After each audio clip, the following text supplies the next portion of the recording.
Haleluya, puji Tuhan, salam sejahtera dalam kasih Tuhan kita Yesus Kristus. Kita berjumpa lagi dalam acara rohani Suara Gembala, renungan firman yang singkat memang, tapi saya percaya pasti akan memberkati kita semua. Saya percaya Bapak Ibu jemaat Tuhan, keluarga saya, engkau dalam keadaan baik-baik saja, dalam penyertaan perlindungan Tuhan. Oke, buka hati kita, lembutkan hati kita untuk terima firman Tuhan ya. Yohanes pasal 14 ayat 19, firman Tuhan berkata begini, tinggal sesaat lagi dan dunia tidak akan melihat aku lagi, tetapi kamu melihat aku, sebab aku hidup dan kamu pun akan hidup. Perhatikan kalimat terakhir, Tuhan Yesus berkata, sebab aku hidup dan kamu pun akan hidup. Kalau Tuhan berkata, sebab aku hidup, kamu pun akan hidup, kamu pun akan hidup, artinya tadinya sebenarnya kita sudah mati. Nah, saudara, di dalam Efesus pasal 2 ayat 1 berkata, kamu dahulu sudah mati. Ya, karena pelanggaran dan dosa-dosa kita. Mati di sini adalah bicara tentang kehilangan kehidupan yang kekal atau kehilangan keselamatan.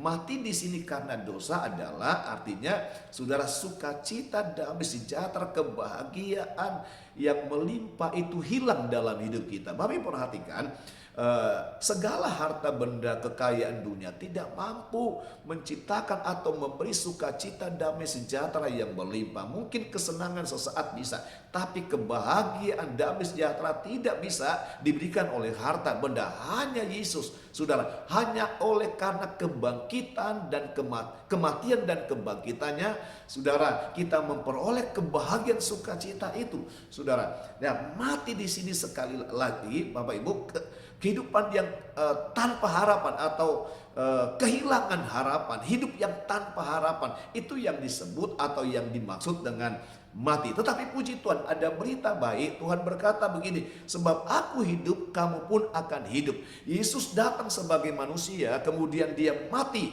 saudara, mematikan segala dosa kita, saudara, melenyapkan segala dosa kita. Kemudian dia bangkit, karena memang maut tidak bisa mencegah kebangkitan Kristus. Saudara, dia mati dan kemudian dia bangkit. Oleh karena kebangkitan Kristus membuat kita dihidupkan kembali, dibangkitkan kembali, menjadi manusia baru seperti Yesus hidup. Sebab itu Tuhan berkata, sebab aku hidup, kamu pun akan hidup. Bapak Ibu, Yohanes 10 ayat 10 berkata begini, aku datang memberikan kamu hidup dalam hidup yang berkelimpahan. Hidup yang dimaksud Tuhan ini adalah kehidupan yang kekal, saudara. Kita punya kepastian akan keselamatan.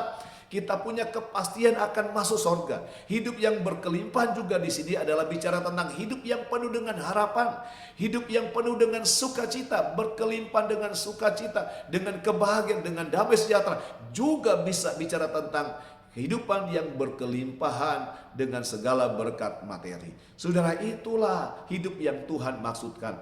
Luar biasa Bapak Ibu, betapa dia mencintai kita. Alkitab berkata, oleh karena dia sangat mencintai kita, rahmatnya, kasihnya yang sangat besar, dia rela mati, saudara, untuk dosa kita dan bangkit untuk memberikan kehidupan yang baru dalam hidup kita.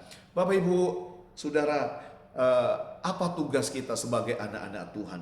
Tuhan berkata, kalau kamu mengikuti aku, kamu harus memikul salib ya. Setia mengikut Tuhan, pikul salib adalah setia melayani, setia beribadah, setia berdoa, setia menyembah Tuhan, setia melakukan hal-hal yang baik bagi banyak orang, melakukan perbuatan-perbuatan yang baik bagi banyak orang. Setia Bapak Ibu ya.